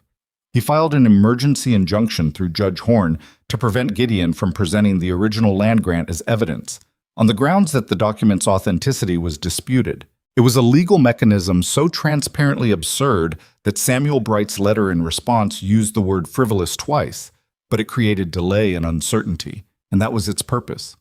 It also telegraphed, clearly, that Crow now knew the hearing was coming and knew what evidence would be presented. The night the injunction arrived, Sadie sat at the kitchen table with Gideon and the two ledgers and the copy of the original land grant, and she felt, for the first time since September, genuinely afraid. Not of Crow directly, not of any physical threat, of the specific machinery of power that operated below the level of violence. The paperwork, the judge's signature, the clerk who changed the numbers, the attorney who filed the motion, all the layers of institutional weight that men like Crow knew how to operate like a second language. "He's trying to run out the clock," she said. "He's buying time to get to someone in Helena," Gideon said. "Someone on the commission." "Can he?" "He has money," Gideon said. "He has connections I don't fully know, probably." He was quiet for a moment. "Bright needs to know." "I already wrote it," she said. The letter was sealed on the table between them. He looked at it, then at her. "You wrote it before you told me." "I wrote it, and then I told you," she said. "There's a difference." He was quiet for a moment. Something was working behind his eyes. "Why do you always do that?" he said. "Act first, report after." "Because the acting matters more than the reporting," she said, "and because I knew you'd agree with it." "You don't know that." "Gideon," she met his eyes, "do you disagree?" "A beat." "No," he said. "Then I saved us both time." He shook his head, not quite in frustration. It was too close to amusement for frustration, which she'd noticed happened more often recently. "You're the most managing person I've ever met," he said. "You mean capable," she said. "I mean managing," he said, but he picked up the sealed letter and put it with his coat to take to the morning stage, which was what she'd intended. Babbed. They rode to Helena together on June 12th, 2 days before the hearing. It was the longest journey they'd taken together, 2 days by stage and then train, and it was the first time they'd been removed from the daily demands of the ranch for any extended period, which meant there was nothing to do but talk or be quiet, and they discovered they were adequate at both. Sadie watched the Montana landscape through the stage window, and Gideon sat across from her, and they talked about things they hadn't talked about before. His father, her mother, what he'd wanted the ranch to be when he was younger, and what he'd scaled back to since. She told him about the advertisement in the back of the Philadelphia paper, and he listened without judgment, which she still found slightly surprising. "Did you really think it was going to work?" he said. "Crow, the correspondence, did you actually believe it was going to turn out the way you hoped?" She thought about that honestly. "I believe something in Montana might be different," she said. "I wasn't sure it would be him." "And was it?" he said. "Different?" She looked out the window at the country going past, the land that had nearly broken her in October and November, and that she could now read like a sentence she'd learned by heart. "Yes," she said, "considerably." He looked at her for a moment, and then he looked out his window, and neither of them said anything for a while, but the silence had a different quality to it than any silence between them before. Less distance in it, more the kind of quiet that two people share when they've stopped needing to explain themselves. Wow. Helena was overwhelming after 9 months of Harrow Flats. The density of it, the noise, the volume of people in one place. Sadie noticed she'd adjusted to space without realizing it, that her eyes now found crowded streets slightly disorienting in a way they never had before. Samuel Bright met them at the hotel, and they spent the evening going over everything: the original land grant, Arlo's testimony, which Bright had taken in writing and had signed and witnessed, the documented records from all 6 families, Margaret Peterson's tin box of 8 years of correspondence. "I want to be honest with you about the hearing," Bright said. "The commission has 3 members. One of them, a man named Aldridge, has had financial dealings with Crow in the past. Nothing improper that I can prove, but the relationship exists. The other 2 are, as far as I can determine, independent, so we need both of them." "What's our weakest point?" Sadie said. Bright looked at her. He'd learned by now that her questions were always practical. "The arson," he said. We have Arlo's testimony that two specific men were involved. We don't have physical evidence connecting Crow directly. The foreman ordered it, and the foreman received the order from Crow, but that chain is one person's word. Arlo, Gideon said.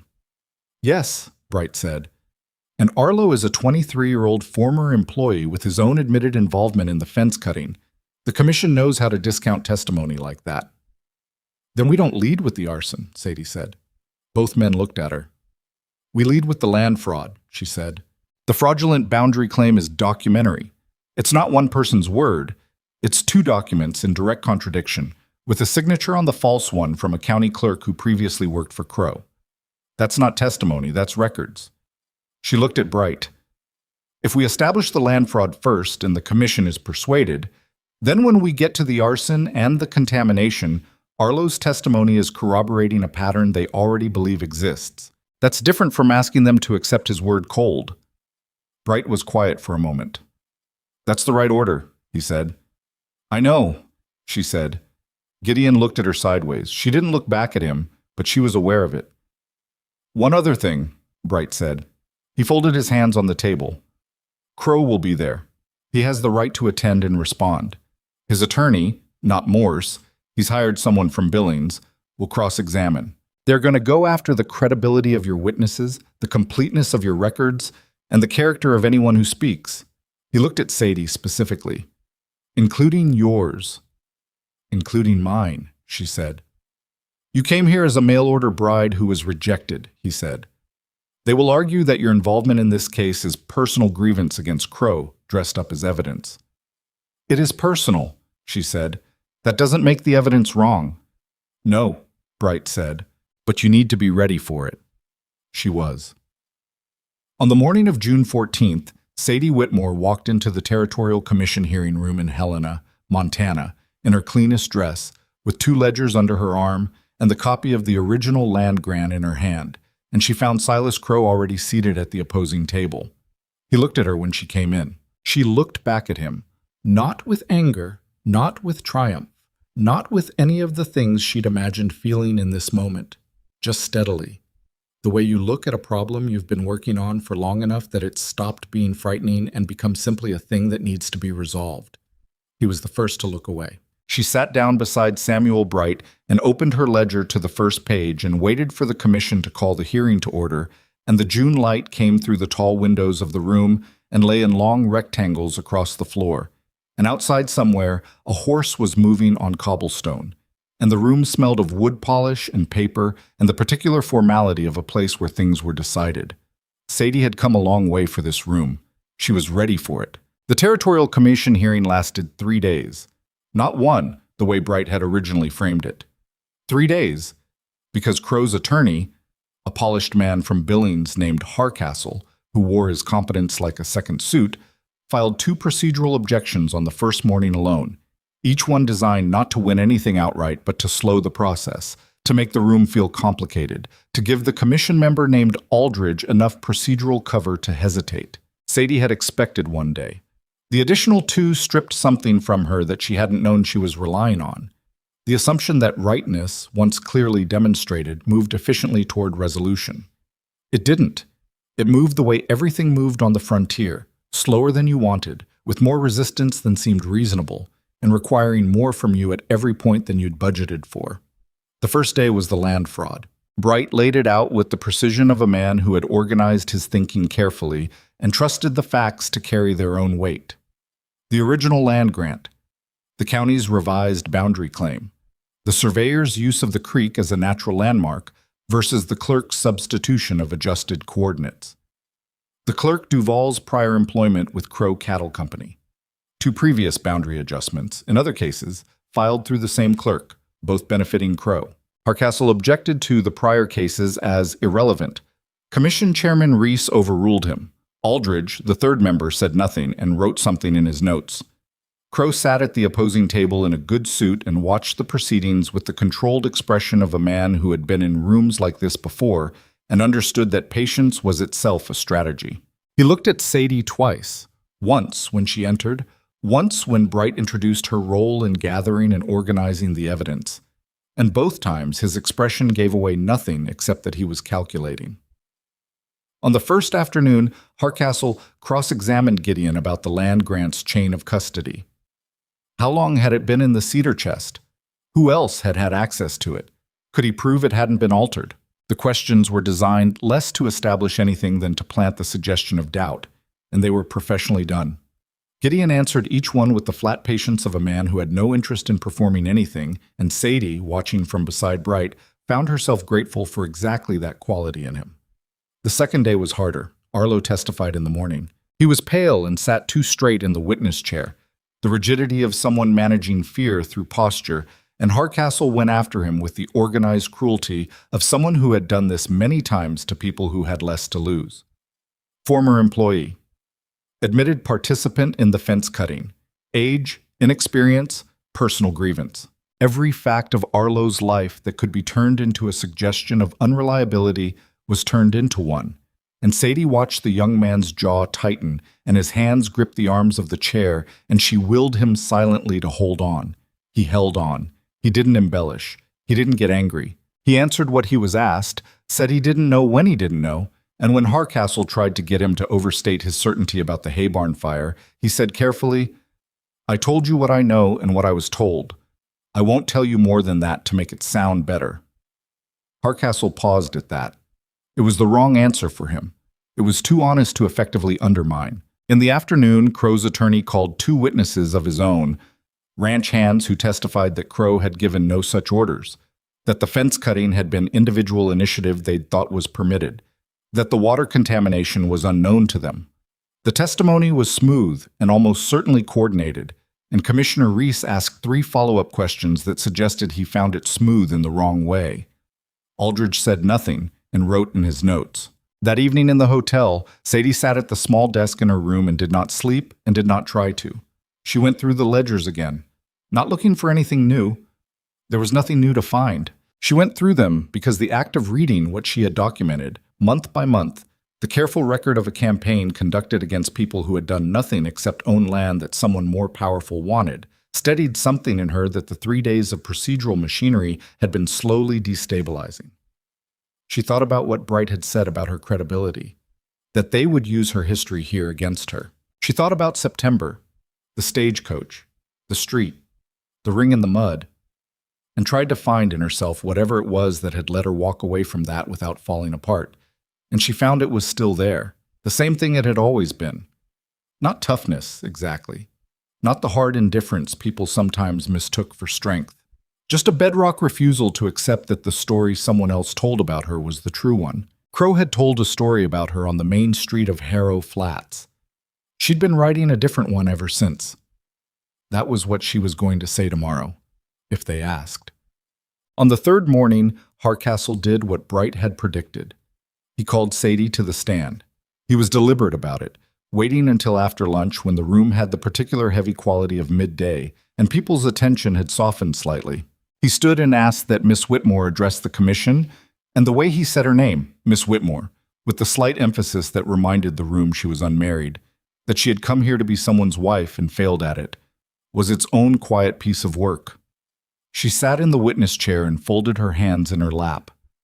Hardcastle began with the September arrival, the advertisement, the correspondence with Crow, the rejection. He framed it with careful neutrality, just the facts, but the shape of it was unmistakable. A woman spurned, a woman with reason for personal vendetta, a woman whose meticulous documentation of Silas Crow's wrongdoing might be explained more simply as the organized anger of someone who had a score to settle. "You've been in this territory for less than a year, Miss Whitmore," Hardcastle said. "You arrived expecting to marry Mr. Crow. That arrangement did not proceed. Is it fair to say that your subsequent activities, gathering these records, organizing these ranchers, contacting federal counsel, began from a position of personal animosity toward my client?" She looked at him. "No," she said. "It's not fair to say that." "You have no personal feelings about Mr. Crow?"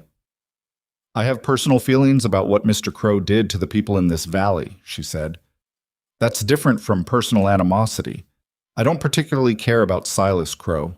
I care about the Peterson family and the Denners and the Vasquez Ranch and the Kellermans who sold their land for half its value because their son was sick, and Crow deliberately timed his offer for that weakness.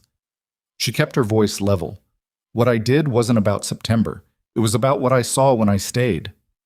And you stayed, Hardcastle said, at the ranch of Gideon Hale, an unmarried woman, in an arrangement that this community has, Mr. Hardcastle. Commissioner Reese's voice was dry. I'd encourage you to find your way to something relevant. A slight pause. Hardcastle adjusted.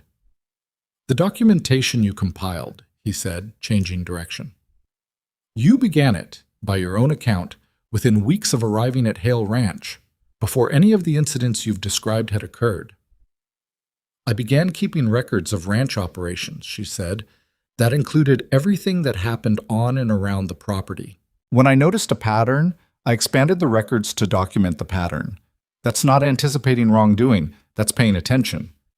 And it's your testimony that this documentation accurately reflects what occurred. It reflects what I witnessed and what was reported to me by people who witnessed it directly, she said. I didn't embellish it, and I didn't omit things that complicated it, including the fact that Frank Denner started a physical confrontation with one of your client's men. That's in the record, too. I put it there. Something shifted in the room. She could feel it, not dramatically, not a turning of the tide, just the slight atmospheric change that comes when a room decides it believes someone. I have one more question, Hardcastle said. He had pivoted to a tone that was almost conversational, which she recognized as the setup for something he thought would land. You came to Montana to find a husband, Miss Whitmore. You failed. You're now employed as a ranch hand living in a bunkhouse at age 27. Would you say your judgment, the judgment you're asking this commission to rely on, has served you particularly well? The room was very quiet. She looked at him for a moment. Then she looked at the commission, Reese, the silent note-taker whose name was Garfield, and Aldridge, who had been unreadable for 3 days and was still unreadable now. My judgment brought me to Montana, she said. My judgment told me the work at Hale Ranch was worth doing. My judgment put together the record you've been cross-examining for 2 days. My judgment told me that what was happening in this valley was wrong, and that documenting it carefully and bringing it to the right people was better than absorbing it quietly and hoping it stopped. She paused. You're welcome to dismiss all of that because I came here on a stagecoach expecting a husband and didn't get one. But the documents don't change. The facts don't change. And the people who lost land and water and property and livestock because of your client's actions are still sitting with those losses regardless of what you think of my judgment. Hardcastle let the silence sit for a moment, then said, Nothing further. She returned to her seat beside Bright. He didn't say anything. He didn't need to. Bites. The commission deliberated for 2 hours. Sadie and Gideon and Bright waited in an anteroom with bad coffee and a window that looked out onto a Helena side street where nothing interesting was happening. Sadie drank the bad coffee and watched the street and didn't talk much. Gideon sat beside her and also didn't talk much, which was its own form of company. At one point he said, You were good in there. I was honest in there, she said. It's not always the same thing. Today it was, he said. She looked at her coffee cup. Aldridge worried me, she said. I couldn't read him. Me neither, Gideon said. But Reese believed you. I could see it. 2 out of 3, she said. It's enough, he said. It was. The commission ruled in their favor on the land fraud charge by a vote of 2-1. Aldridge dissenting, as she'd feared, but Reese and Garfield holding, finding that the boundary adjustment filed through Duval was fraudulent and ordering the immediate restoration of the original survey boundary. They referred the matter of the county clerk's falsification of records to the Territorial Attorney General's Office for criminal investigation. They further ordered a review of the 2 previous boundary adjustments that Bright had identified, both involving Crow's operation. On the broader complaint, the systematic campaign of harassment and property damage, the commission declined to rule directly, on the grounds that the criminal referral would cover much of the same ground and that ruling in advance of a criminal investigation would be procedurally premature. Bright had anticipated this and told them it was actually the better outcome, because a criminal investigation had teeth a civil ruling didn't. What it meant practically was this: the Hale Ranch eastern boundary was restored. The fraudulent claim was voided. Duval, the county clerk, was suspended pending investigation, and Silas Crow walked out of the hearing room in Helena with his good suit and his Billings attorney, and the beginning of something he had never faced in his years of operating in the Harrow Flats Valley, a paper trail that led directly to him, in the hands of people who had the authority to follow it. He did not look at Sadie when he left. She noticed that. The drive back to Harrow Flats was quieter than the drive to Helena had been, but quieter in the way that comes after something large has happened and you're still determining the shape of it. They stopped for the night at a way station outside of a small town whose name Sadie immediately forgot, and ate a supper that was adequate rather than good, and sat afterward on the porch of the way station while the evening came down over the Montana hills. "What happens now?" Gideon said.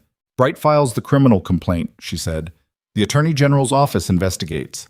Duval probably cooperates to reduce his own exposure, which gives them more on Crow.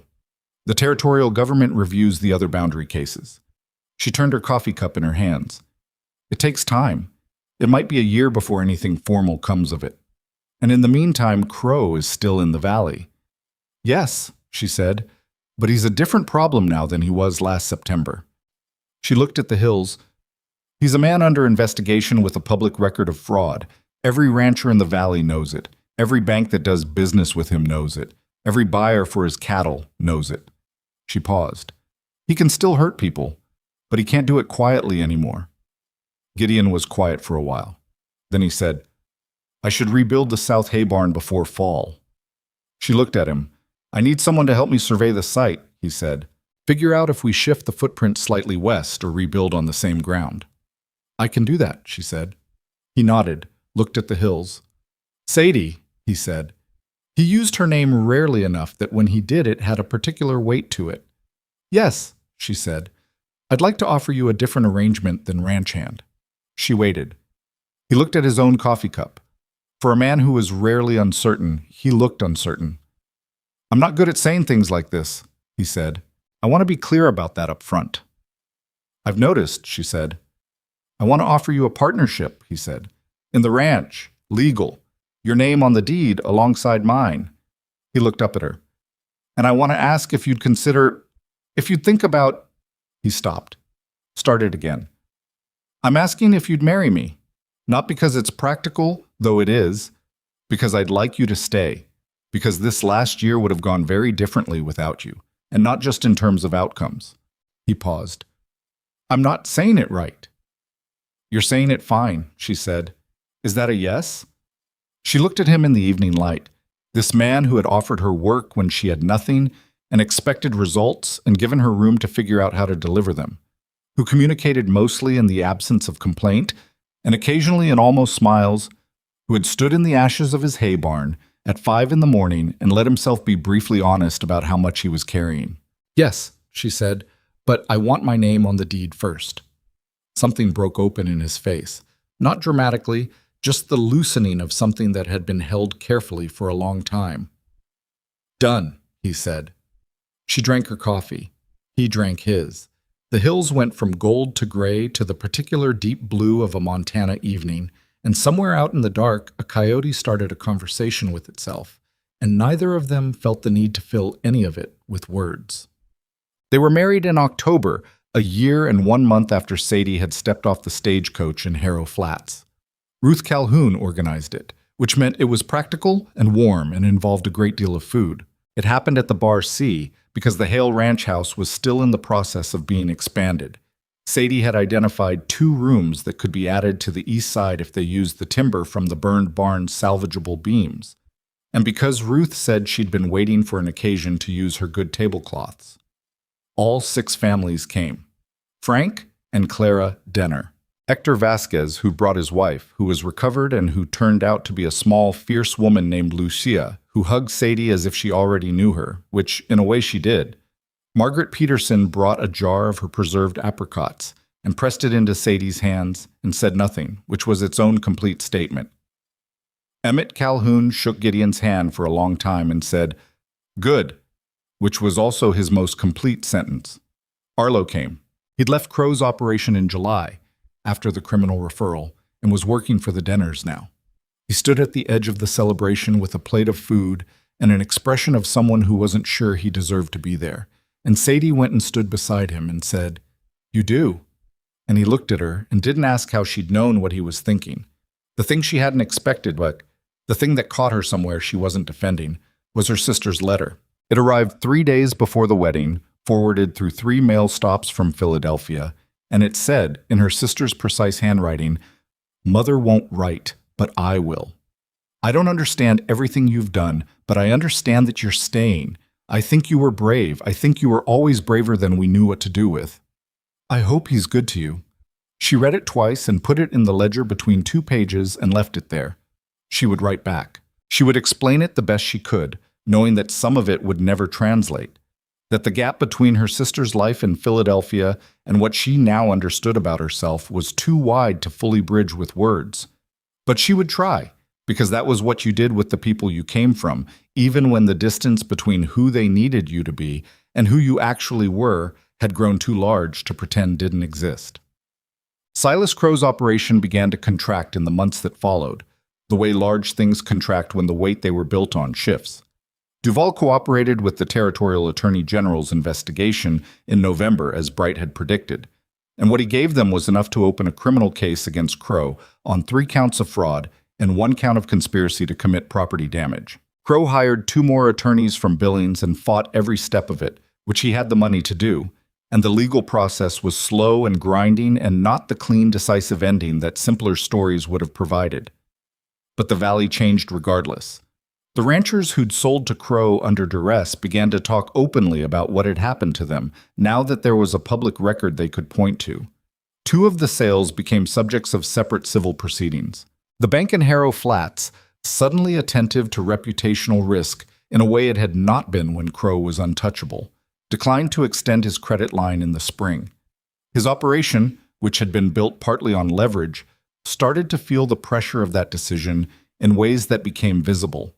Fewer hands hired in the spring, cattle numbers down, the large house needing repairs that didn't get made. Judge Horn retired in January, citing his health, which was technically true and also not the whole story. None of this resolved cleanly. That was the part that took time to accept. Crow was not ruined overnight. He was diminished, slowly, the way a river diminishes a bank. Not dramatically, but continuously, until one day you look at it and realize the shape of the land has changed. He was still in the valley 2 years later, still in his house, still running a reduced version of his operation. But he was no longer the man the county deferred to, and the people who'd feared him had stopped fearing him in the particular way that made him powerful, which turned out to be the part that mattered most. Sadie thought about that sometimes, about what justice actually looked like when you got close enough to see the details. It looked less like a verdict and more like a slow redistribution of weight. It was less satisfying than she'd expected and more durable than she'd hoped, and she'd come to believe that was probably the most honest version of it available. The South Hay barn went up in August of the following year, built on a slightly shifted footprint. Sadie's surveying had identified a better drainage pattern 6 feet west, with timber from 3 sources and the labor of every family in the valley over the course of 2 weekends, because that was how things got built out here when you'd stopped operating alone. Standing at the edge of the property, watching the frame go up, Gideon beside her with his coffee, she thought about the morning after the fire when they'd stood at the ruins and he'd said, "I can't lose this land," with that unguarded exhaustion in his voice. About what she'd said back. "You're not going to. We're not done yet." She hadn't known that with any certainty. She'd said it because it was the thing that needed to be said to get through that particular morning, and because the alternative, sitting down in the ashes and accepting the story Crow was trying to write for them, was not something she was built for. People talked about strength as though it were a fixed quality, something you either had or didn't. She'd learned it was more like a practice, something you chose, imperfectly, on the days when choosing it was hard, and then again the next day and the day after. You got it wrong sometimes. You were afraid sometimes. You said the thing you needed to say before you fully believed it, and then you worked backward to make it true. That was not heroism. That was just not quitting, which was less romantic and probably more useful. "You're thinking again," Gideon said. "I'm always thinking," she said. "I know," he said. "Your face does a specific thing." She looked at him. "What thing?" "That thing," he said, and gestured vaguely at her face, which was not a useful description but made her laugh. She turned back to the barn frame rising against the August sky. Emmett Calhoun was on the top beam calling something down to Frank Denner. Ruth was at the table they'd set up near the property line with food enough for twice the people present. Arlo was passing lumber up from the ground with the focused efficiency of someone who'd decided what kind of person he was going to be and was acting accordingly. Hale Ranch, her name on the deed, her ledgers in the kitchen desk, her knowledge of this land in her bones, where it flooded, where it held, which hills caught the first light, and which held the cold longest, where the cattle went when the weather turned and where the wolves had been and where the grass came back thickest in the spring. She had come here with a carpet bag and $12, and the kind of hope that is really just the refusal to stop moving. She had been told, publicly, that she was too much and not enough. Too heavy, too slow, too inconvenient, the wrong shape for the life someone else had imagined. She had found instead that the land didn't care what you looked like. It cared what you did with the mornings you were given. It cared whether you showed up after the barn burned and whether you could read the sky and whether you had enough left in you to sit with a sick animal through the dark hours and whether, when you said, "We're not done yet," you meant it enough to make it true. That was what the frontier had taught her, and she'd had to earn every word of it. Worth, she had come to understand, was not given. It was not assigned by the person who met you on the street or the family who raised you or the society that looked at your body and decided what category to put you in. It was built, the way barns were built, post by post, in the cold, with the right people alongside you, until one day you looked up and there was a structure where there had been nothing, and it was solid, and it was yours. She finished her coffee. "I'm going to help with the roofing," she said. "Sadie." "I've done it before," she said. "I know you have," Gideon said. "That's not why I was going to stop you." She looked at him. "I was going to say be careful on the east side," he said. "The beam spacing is uneven up there." She looked at the frame, assessed the east side, saw that he was right. "Thank you," she said. He said. She handed him her empty cup and went to help build the barn. And the August sun was warm on her back, and the mountains stood where they always stood, indifferent and permanent and beautiful, in the way of things that have no need of anyone's opinion of them. And somewhere out past the east fence line, where the creek ran along the boundary that was now correctly, legally, permanently hers, a meadowlark was making the particular sound that meant the morning was not wasted, and everything, imperfect and hard-won and real, was exactly enough.